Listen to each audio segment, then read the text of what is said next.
Entonces controlamos cómo se pierde, porque se está con la vuelta y acá con la legislación.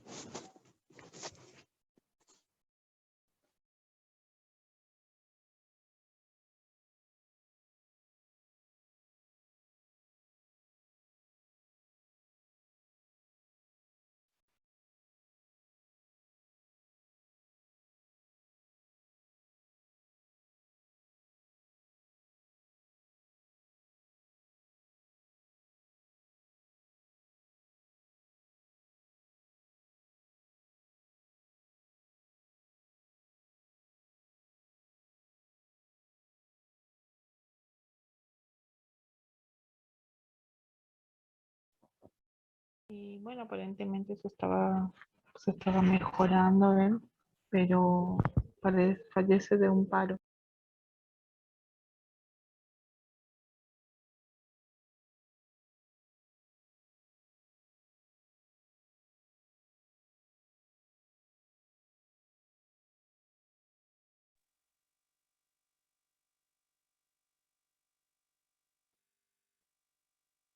Chicos, recibieron sin problema las consignas del trabajo. El día jueves vamos a verlo, vamos a ver bien en detalle y así también avanzamos con la parte práctica, sí, que lo que nos quedó pendiente también. Bueno, profe. Profesor, ¿está la nota del primer trabajo? No, todavía no subí al CIU, chicos. Ténganme paciencia que ya Gracias. lo voy a subir.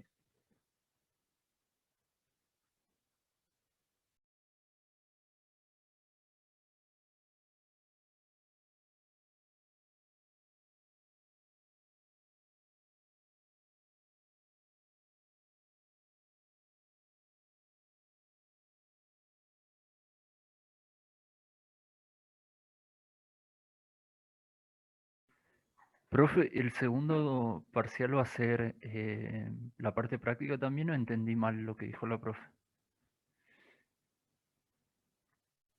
Parcial tiene una parte práctica que es el trabajo que van a hacer ustedes, que lo van a presentar el mismo día del parcial, ¿sí?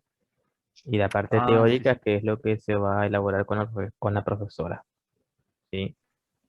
Ah, bien. A eso se hacía referencia entonces, al trabajo. Ah, Bien. entonces, profe, sería la segunda parte del práctico que nos mandó ahora. Esa sería la parte práctica del parcial. Y después, Sí, aparte, nos va a dar la profe la parte de teoría. exactamente, sí, sí. Ah, bien, perfecto. Profesor, Bien. ¿no hay ningún problema con que tengamos a mano ahí cuando rendimos la ley o algunos apuntes, todo eso? En principio los exámenes son no es al libro abierto, digan, pero no hay forma de controlar porque no podemos estar uno a uno preguntando a ver qué tiene en el escritorio. Pero de todas formas, por la forma en la que pregunta la doctora, no les va a hacer falta nada de ley a mano, ¿sí? Ahí ya ingresa la profesora, pueden preguntarle también lo mismo a ella, a ver qué les dice.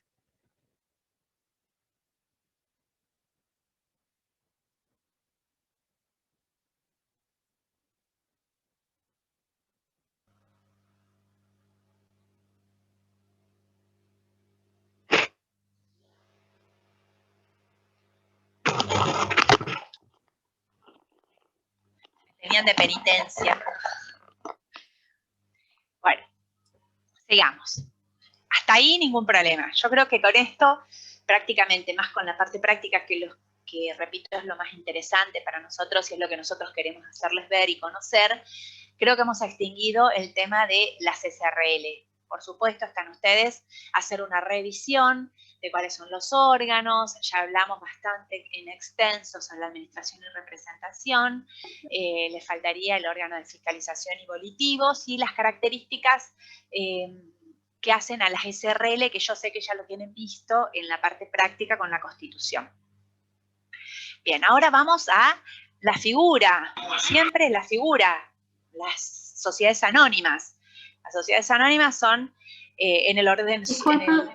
Disculpa, profesora, entonces, con el tema de la cotización en bolsa de la SRL. No, eso es un tema de color, nada más. Les quería comentar bien. que sí, que es un tema de color que... Pero en el caso que usted nos pregunte en el final. Sí, ¿se puede cotizar en bolsa? Sí, Ajá. la respuesta es sí, definitivamente. Bien. Es difícil Bien. que yo les haga esa pregunta, pero claro, por ahí pero para reforzar la nota, pero nada más. Sí, bien. Esto es más una nota de color para que ustedes sepan nada más cuál es el movimiento a nivel nacional e internacional, ¿no?, de estos temas. Bueno, ahora vamos a la anónima. Yo les voy a contar un poquito cómo se inicia, porque es muy importante. Recording in progress. Recording stopped. Se está grabando, Mauri, ¿no? No, apreté sin querer, Paola. Ah, no, pero no hay problema. Lo que pasa es que no tiene valor probatorio porque no forma parte de la plataforma institucional, así No, que... quise minimizar y sin querer cuando está bien, está bien. me toqué ahí abajo. Bien, ustedes saben que las sociedades anónimas son aquellas, son las sociedades no como las conocemos actualmente, son aquellas que tienen mayor antigüedad y nacen o proliferan o... mejor dicho, empiezan la utilización y el nacimiento a través del incremento o el tráfico comercial. Por eso decimos que van como de la mano con el derecho mercantil. Pero no las sociedades anónimas, sino lo que se denominaban las corporaciones, compañías que eran denominadas en la antigüedad, ¿no?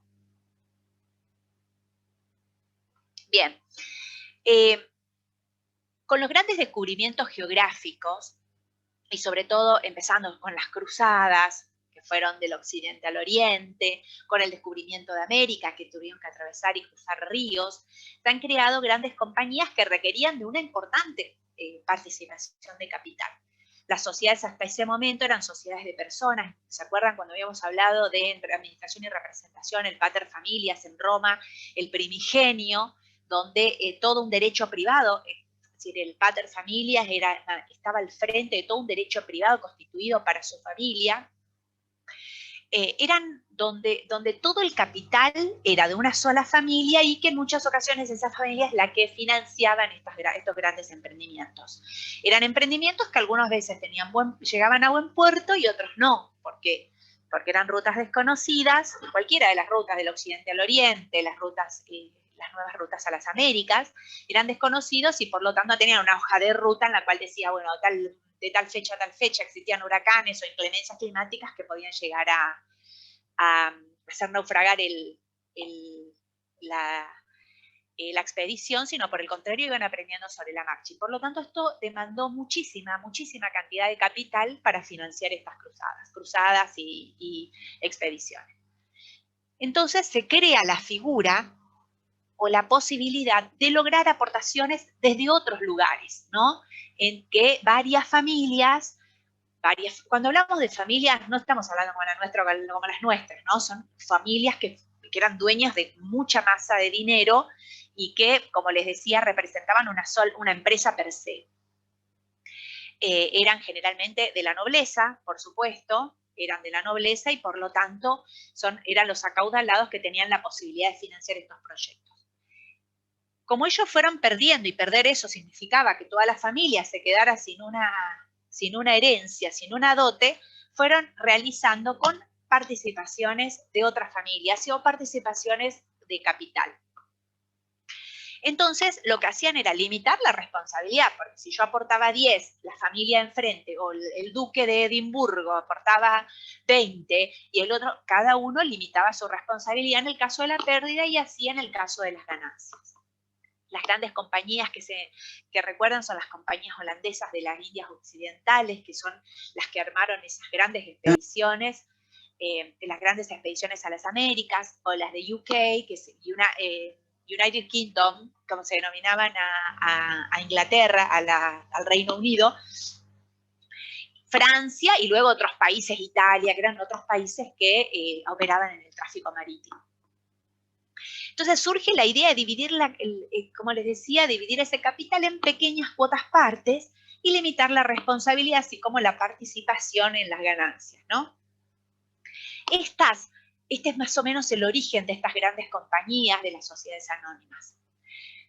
Si bien es cierto, ustedes saben que en aquel momento no existía todavía, estamos hablando del siglo XV, del siglo XVI, no existía lo que se denomina un concepto democrático, un concepto de democracia o un concepto de participación del ciudadano común. Todo se decidía en las grandes esferas. Y así el Estado era un Estado muy presente. El Estado muy presente que no era precisamente un comunismo en donde todo es de todos, no, al contrario, el Estado estaba representado por la monarquía y por lo tanto todo era de la monarquía. El Estado era una figura de color nada más. Entonces todas estas corporaciones eran semipúblicas, es decir, o sea, ¿por qué hago toda esta aclaración? Para comentarles de que estas compañías no eran compañías absolutamente libres, sino que todas eran semipúblicas. Es decir, todas tenían injerencia importante, no solamente en la legislación, sino también en las participaciones por parte del Estado / monarquía.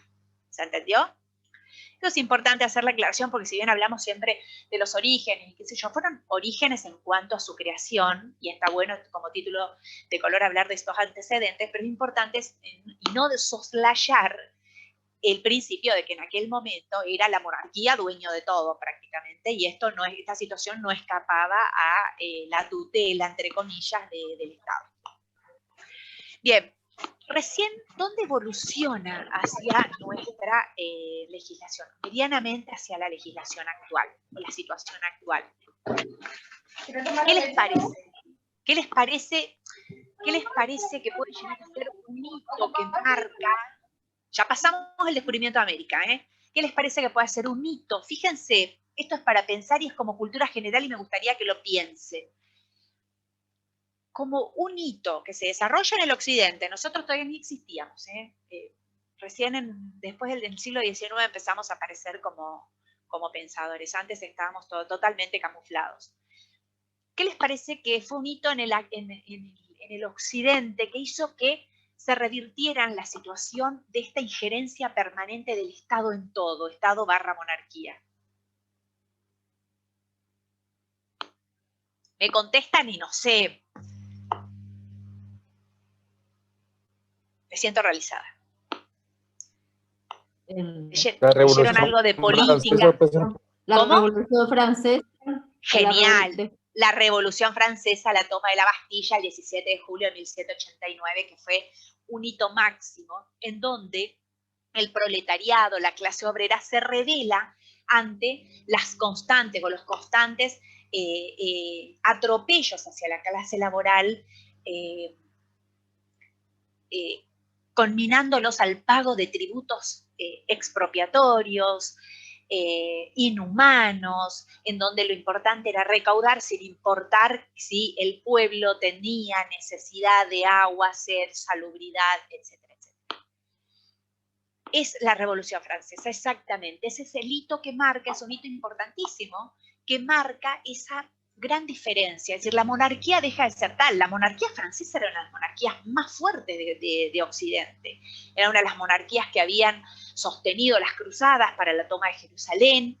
Eran las más fuertes que peleaban constantemente los títulos junto con el Reino Unido y con la península ibérica. Era muy representativa de la monarquía. Inclusive, fíjense, la que más sostienen es la de los zares en Rusia, y que perdura hasta inicios del siglo XX, con los últimos zares, y ellos tomaban muchísimo de la monarquía francesa. Perdón que me estoy tirando, me gusta historia, pero me estoy tirando para cualquier lado. Ya está, volvamos a la Revolución Francesa. Entonces, ahí aparece como un mecanismo de presión, fíjense, un mecanismo de presión de todos los estratos hacia el Estado. Fíjense que no solamente del proletariado, de la gente, de la clase obrera, de la clase humilde en contra de la monarquía, sino también del capitalismo liberal. Ellos ven con esto la posibilidad de escindirse de la presión constante del Estado. Porque fíjense que no eran tributos normales que estén amparados por la Constitución como los que conocemos, sino eran carácter prácticamente expropiatorios, porque solamente el rey, de acuerdo a las necesidades de las arcas de su séquito, establecía los mismos, ¿no? Eran variables. Así que ahí empieza la gran presión del capitalismo liberal para la escisión con el Estado, y dejan de ser medianamente semipúblicas. Pero con el Código Napoleónico es ahí donde realmente aparecen las sociedades anónimas como las conocemos, medianamente como las conocemos, está separado totalmente del Estado y tiene la voluntad, está encabezada por los titulares de aquellos que realizaron las aportaciones de capital. Sin perjuicio del control, que esto es otra cosa, sin perjuicio del control de legalidad, legitimidad, conveniencia en la creación de estos institutos societarios. Ahora, ¿qué pasa en nuestro país? El Código de Comercio, bueno, ustedes saben, yo no sé si ya lo hemos hablado en esta clase, el Código de Comercio fue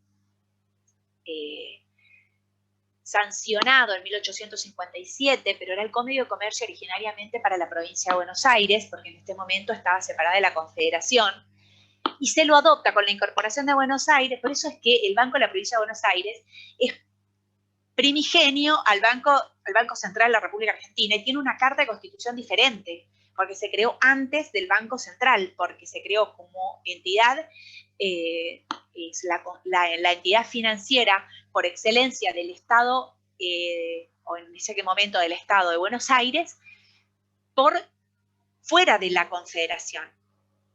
Luego se incorpora, el Código de Comercio se incorpora o lo adopta la Confederación, y ya como nuestro país en 1853 con la Constitución Nacional, lo incorpora como parte de la legislación nacional como código. Y ahí ya estaba legislada la sociedad anónima, no tal cual la conocemos, pero muy similar y tomando casi en sus partes, las partes principales transcritas del Código Napoleónico. A ver, yo siempre hago hincapié en la importancia de las sociedades, porque para mí es la manifestación asociativa más desarrollada y más importante, no solo en el campo del derecho, sino también en el aspecto económico, laboral y social. Fíjense lo que les digo. Manifestación asociativa más desarrollada, más legislada, más controlada, más analizada, más estudiada, la cual existe más creación jurisprudencial por la importancia que tiene desde el punto económico, social, laboral, perdón, económico, social y laboral. Fíjense que eso no solamente se ve cuando nosotros conocemos el punto de vista económico, sino también, como les decía, la cantidad de artículos que contiene la norma en esta materia, en este tipo societario. La cantidad de creación jurisprudencial, la cantidad de creación doctrinaria. Todo esto hace que esto que yo digo que es como la manifestación asociativa más importante en nuestro ordenamiento jurídico tenga sustento, ¿no? Tenga respaldo. Si bien es cierto, las sociedades anónimas primigeniamente tuvieron un origen, luego fueron modificadas por unas cuestiones impositivas, que quizás con el contador lo hablen en su momento, siguen siendo las sociedades anónimas, la sociedad de capital por antonomasia. O sea, ustedes piensan, fíjense, hagan este ejercicio mental. Díganme, ¿en qué piensan cuando habla de sociedad de capital? Definición, el hecho de que para nosotros toda esa importancia haga que sea la sociedad anónima como una sociedad de capital por antonomasia. ¿Cuáles son las características? ¿Estamos bien hasta ahí? Bien. Sí, profe. ¿Cuáles son las características? Así hablan un poquito ustedes y yo me puedo tomar un café. Díganme, ¿cuáles son las características de las sociedades anónimas?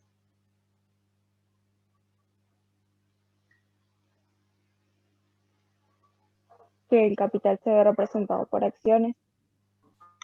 Muy bien, ¿qué más? Que cotizan en bolsa. Sí, lo mismo que pueden ser las SRLs también. También. ¿Qué más? Que pueden cotizar, no todas, no, obvio, que pueden cotizar. La responsabilidad de los socios se limita Exactamente.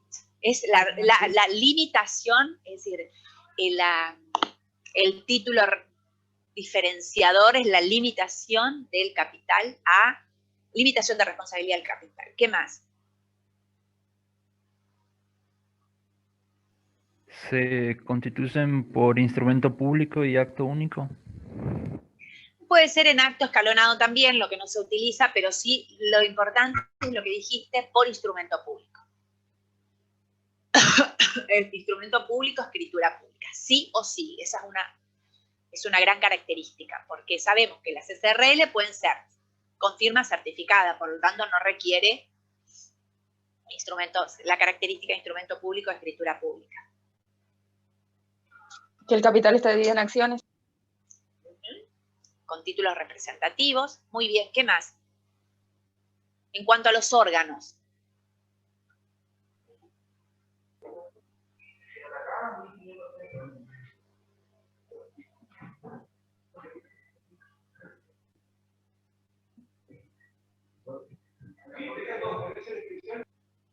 ¿Qué más,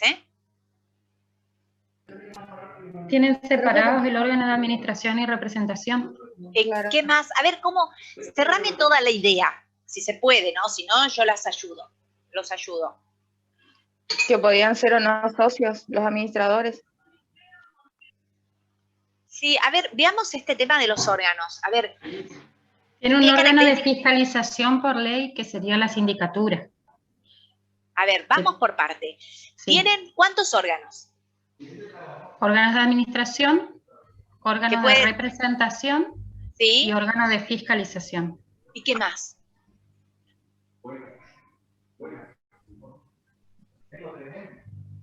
La junta de accionistas puede ser también. Claro, el órgano volitivo que yo siempre les digo, exactamente. Claro. Son 4, es la única donde tienen 4, sí o sí. El órgano de representación, el órgano de administración, que están. ¿Cuál es el órgano de representación? El presidente del directorio, el órgano de representación, el directorio, perdón, de administración, el directorio, órgano de fiscalización y la asamblea de accionistas. Bien. Y con respecto a lo que decía una de las chicas, no sé si Pau o Nadia, el control, tenemos 3 tipos de control. El control genérico, que es el establecido por la Ley General de Sociedades, el control per se. En algunas ocasiones, cuando cotizan en bolsa, el control realizado por la Comisión Nacional de Valores y la IGJ para nosotros en capital, el registro público y inspección de personas jurídicas para las provincias. Esos son esos 3 controles. Es decir, por la importancia que habíamos hablado, tenemos un control estatal permanente, entre comillas, ¿no? Permanente, algunas más, otras menos, pero siempre existe un control estatal. Bien, ¿qué más? ¿Qué les parece? ¿Qué otra cosa vemos de sociedades anónimas como contadores? Pregúntenme. ¿Alguna cosita en particular? Así que no.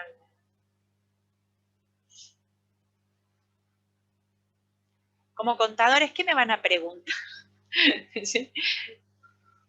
¿Cuánto cobramos? No. A ver, ¿qué me preguntan? ¿Qué me preguntarían? ¿Qué les importaría como contadores? Saber cómo funciona en relación al capital. Genial. El monto, ahí está. Sí, es el capital, perfecto, el capital. A ver.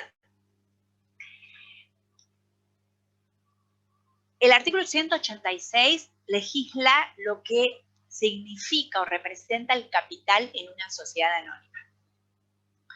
Habla del monto mínimo, máximo, que eso es relativo, porque bueno, eso puede modificar una resolución del órgano de aplicación. la norma lo más importante es que establece en qué va a estar, de qué va a estar formado, cómo va a estar compuesto, cuáles son las restricciones, que eso es lo más importante. Ahora, ¿qué funciones les parece a ustedes que tiene el capital?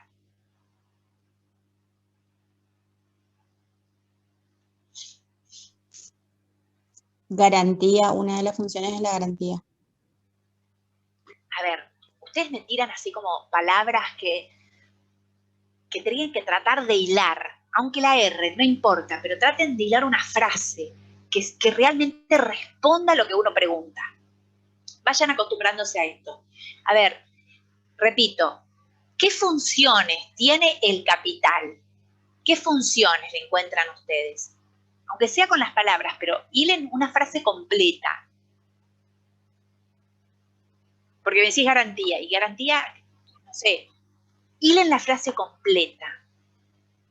No es un reproche, sino más que nada tomarlo como un pseudo consejo. Los profesores podemos darnos el lujo de tirar consejos, ¿no?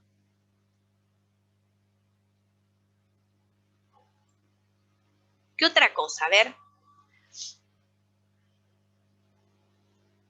¿Qué más me pueden decir? Primero, cuando hablamos de capital, hablamos como salgan ya de la galera con algo que ustedes lo vieron, es un requisito esencial sine qua non del artículo 11, inciso, no me acuerdo si 3 o 4.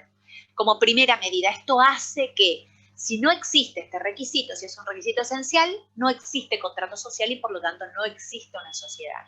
Al mismo tiempo que yo les había dicho que en el caso de que no tengan contrato, si no tenemos aportes de capital, es inexistente porque esto hace, ese elemento hace que sea una sociedad y no otra cosa, ¿no? Que sea una asociación con objetivos determinados. Que sea una asociación con un objeto fin y un objeto fuente, ¿no? ¿Qué otra cosa? A ver.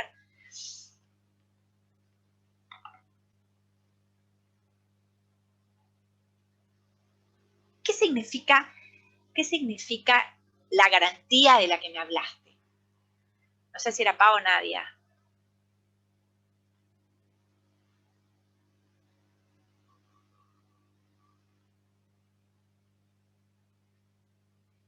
El capital,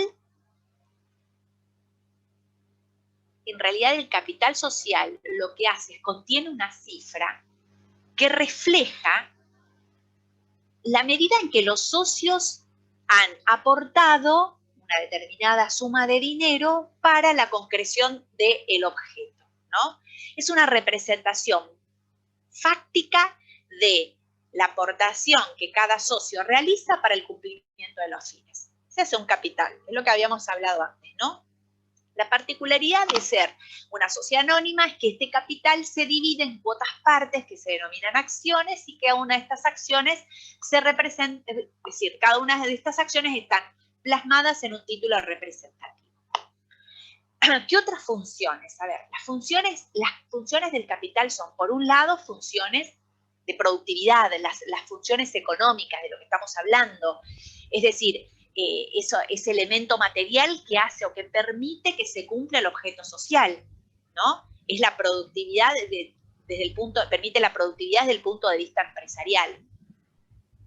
Por otro lado, es el derecho de los socios, o sea, ese monto lo que va a representar los derechos y las obligaciones de los socios.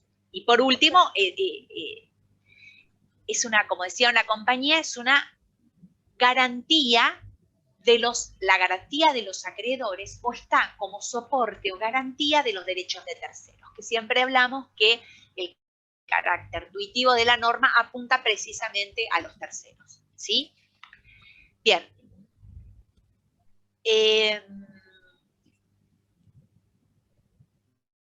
A ver, desde el punto de vista jurídico, entonces, estas tres funciones que garantía los acreedores, la explotación y los derechos y las obligaciones. Desde el punto de vista jurídico, el capital social es la cifra, el capital, diferenciamos lo que es el capital social de lo que es el patrimonio, ¿no? Yo les explico el punto de vista jurídico, el contador, igual son similares, ¿no? los contenidos. Pero el punto de vista jurídico, el capital social es esa suma fija que está representativa en los títulos valores o que es aquella que figura en los documentos constitutivos, ¿sí? Ese es el capital social. Mientras que el patrimonio, y otra cosa, esta cifra, ¿qué carácter tiene? Es inamovible, es intangible, eso opera el principio de intangibilidad del capital, lo que hace que no se pueda mover, porque esa es la garantía que los acreedores tienen, ¿no? Garantía directa Salvo de que los acreedores. existen... ¿Cómo? Es la garantía directa de los acreedores. Exactamente. Salvo que exista una metodología de aumento de capital que se verá en el caso de que corresponda. En ese caso, tiene todo un procedimiento similar al de constitución para ampliar el capital, ¿no? Pero si no, es la cifra inamovible, es la cifra que permanece intacta, representativa en los títulos valores y que se encuentra en los instrumentos constitutivos.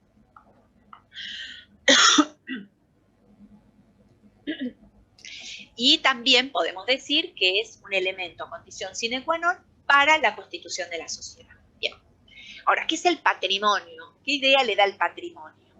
Desde el punto de vista jurídico es igual al que nosotros denominamos desde el punto de vista contable, es elemento móvil y que se va sufriendo diferencias, altibajos, aumentos o disminuciones en la medida que opera el giro normal de los negocios.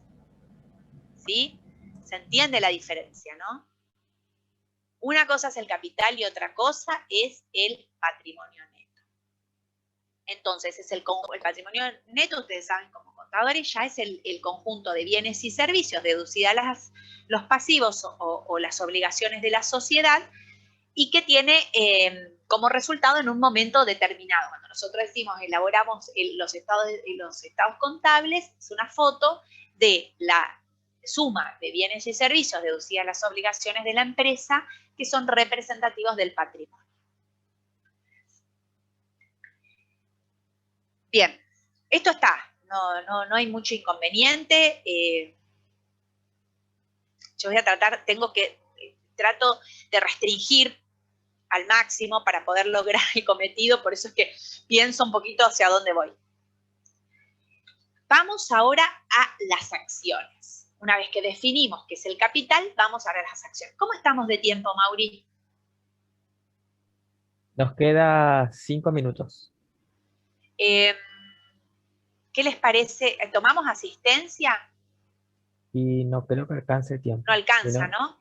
¿no? Porque me gustaría comentar acciones, tomarme el resto del tiempo, porque, a ver, vamos a dejar acciones para la segunda parte y vamos a ver el resto de los órganos. No creo que existan inconvenientes porque prácticamente en términos generales ya los vimos, en la parte general ya lo vimos.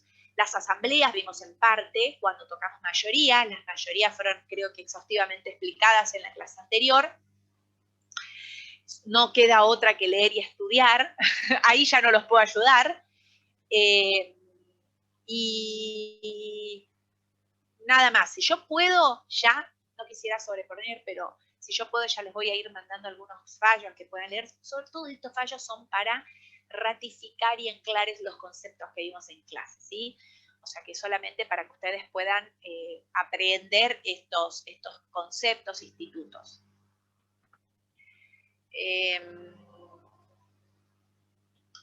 A ver, yo diría que sí. Vamos a esperar un cachito y ya empezamos con la nueva y hablamos así de acciones, ¿sí? ¿Vos ya envías, Mauri, la próxima link? Sí, ahí te acabo de mandar y ya estoy mandando para la plataforma de los chicos. Así que podemos salir y volvemos ahora de vuelta. Escúchame, ¿podés empezar tomando asistencia si yo me puedo calentar un café? Dale, perfecto. Listo, chicos. Nos vemos entonces en 2 Gracias. minutos y ya arrancamos.